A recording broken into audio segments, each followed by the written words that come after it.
O livro de Deuteronômio é o quinto livro da Bíblia e o último livro da Torá. Depois do êxodo do Egito, Israel ficou no Monte Sinai por 1 ano, fazendo uma aliança com seu Deus. E então eles tiveram uma viagem desastrosa através do deserto, e a geração do êxodo se desqualificou para entrar na terra que foi prometida a Abraão. E assim, Deuteronômio começa com Moisés na frente dessa nova geração explicando a Torá. E é a partir daqui que o conceito e a finalidade do livro são revelados. Deuteronômio é uma série de discursos de Moisés, onde ele chama a próxima geração de Israel à fidelidade na aliança com seu Deus. No centro do livro está uma coleção de leis, que são os termos da aliança entre Deus e Israel. Algumas das leis são novas, mas muitas são repetidas, vindas de leis dadas anteriormente no Monte Sinai. E é daí que esse livro recebe o seu nome, da palavra grega Deuteronomion, que significa segunda lei. Agora, cercando essas leis, há 2 seções externas do discurso de Moisés. Cada uma delas é dividida em 2 partes. Vamos nos aprofundar e ver como tudo se encaixa. Então, primeiramente, Moisés resume a história até agora e destaca a rebeldia da geração anterior, em comparação com a constante graça e provisão de Deus no deserto. E Deus trouxe a sua justiça sobre eles, mas não abandonou suas promessas da aliança. Depois disso, surge uma série de sermões muito intensos, onde Moisés chama essa nova geração para ser mais fiel do que seus pais foram à aliança. Ele relembra-os dos 10 mandamentos. E então, a peça central dessa sessão é uma famosa frase chamada o Shema. Moisés disse: "Ouça, Israel, o Senhor, o nosso Deus, é o Senhor único. E você deverá amar o Senhor, o nosso Deus, com todo o seu coração, com toda a sua alma e com toda a sua força." Isso se tornou uma oração diária muito importante no judaísmo e reúne todos os temas do livro. Portanto, a palavra ouça, ou Shema em hebraico, significa muito mais do que apenas ouvir. Seu significado inclui responder aquilo que você ouve. Em português nós diríamos, obedeça.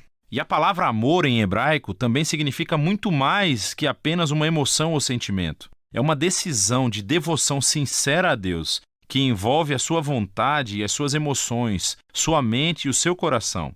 Para Israel, a sua obediência e devoção a Deus serviria a um propósito muito maior. A obediência às leis fará de Israel um povo único entre as nações, assim como Deus disse no Monte Sinai.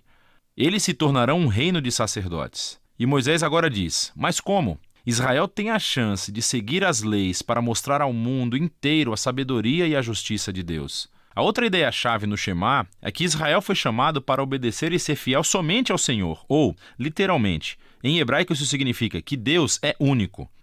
Agora, no contexto, o Senhor é o único Deus a quem Israel deve adorar e obedecer. Israel está prestes a entrar na terra de Canaã, onde as pessoas adoram deuses que representam todos os aspectos diferentes da criação, o sol, o clima ou o sexo e a guerra. E na opinião de Moisés, adorar esses deuses degrada os humanos e destrói as comunidades. Mas adorar o Deus de Israel, que é o Criador e Redentor, levará a vida e bênçãos. E assim, chegamos à grande coleção de leis no meio do livro, que são organizadas por tópicos. A sessão de abertura é sobre a adoração de Israel ao seu Deus. Eles deveriam ter um templo central, onde somente um Deus seria adorado. E também Deus deveria ser adorado através do cuidado de Israel pelos pobres. Assim, por exemplo, todos os israelitas deveriam dar 1/10 da sua renda anual para o templo, mas outro 10º deveria ser reservado a cada 3 anos e dado aos pobres. E esses eram os tipos de leis que colocavam Israel na linha de frente da justiça em comparação com seus vizinhos antigos. E tudo estava relacionado à sua adoração a Deus. A próxima seção descreve as qualidades de caráter dos líderes de Israel. Assim, os presbíteros, os sacerdotes, os reis, todos foram colocados sob a autoridade das leis da aliança. E Deus disse que reforçaria essa autoridade, enviando profetas para supervisionar os líderes. Assim, em contraste com os vizinhos de Israel, onde os reis eram considerados divinos e a própria lei da nação, os líderes de Israel estavam subordinados à lei e aos profetas. Depois disso, há uma grande parte das leis sobre a vida pública de Israel. Há regras sobre o casamento, a família e os negócios, e também sobre a justiça social, sobre o seu sistema legal e o que deveriam fazer para proteger as viúvas, os órfãos e os imigrantes. E elas terminam com mais leis sobre adoração. Agora, aqui estão algumas dicas sobre como ler todas essas leis. Lembre-se, em primeiro lugar, que estes são os termos da aliança no Monte Sinai, dada especificamente ao Israel antigo, vivendo em uma cultura muito diferente da sua. E por isso, não será útil comparar essas leis com as nossas leis modernas, que são de uma cultura bem diferente. Pelo contrário, essas leis foram dadas para separar Israel. Por isso, precisamos comparar essas leis com as leis dos vizinhos de Israel, como a Assíria ou a Babilônia. E quando você faz isso, de repente, as leis que pareciam duras ou estranhas se tornam muito mais claras. Você vê que Deus está empurrando Israel para um nível de justiça mais elevado do que antes.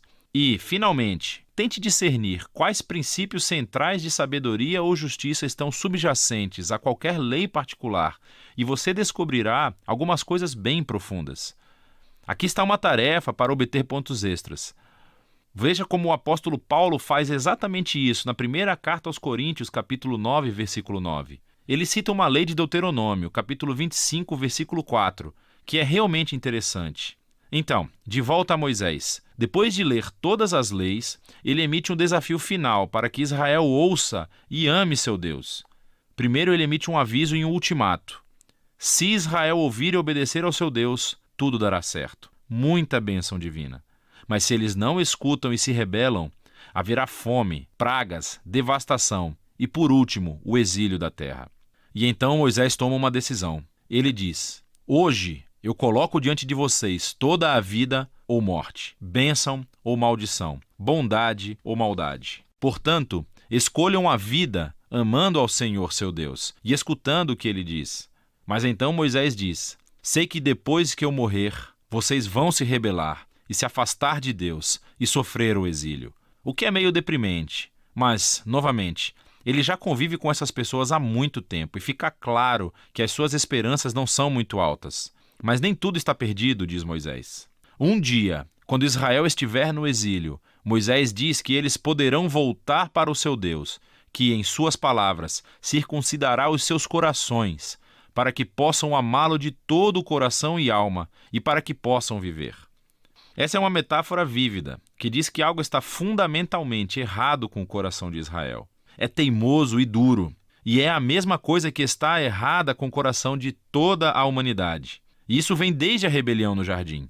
Os humanos ganharam autonomia de Deus. Eles queriam definir o bem e o mal por si mesmos, e como resultado eles arruinaram o mundo bom de Deus. Mas um dia, Moisés diz, Deus vai fazer algo para transformar os corações do seu povo, para que eles possam verdadeiramente ouvir e amar a Deus de coração, e possam ser trazidos de volta à vida verdadeira.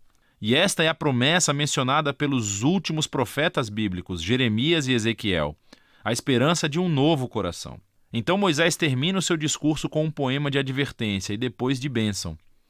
Ele sobe uma montanha e morre, e assim a Torá chega ao fim. Todas as tensões principais da história bíblica estão em vigor, mas ficaram totalmente sem solução. Então, quando é que o descendente da mulher virá para derrotar o mal? Ou como Deus vai salvar o mundo inteiro e abençoar todas as nações através dessa família? E como pode a santidade de Deus se reconciliar com pessoas que são continuamente rebeldes? E como Deus vai transformar os corações do seu povo? Você tem que continuar a ler para descobrir. Mas por enquanto, é disso que se trata o livro de Deuteronômio.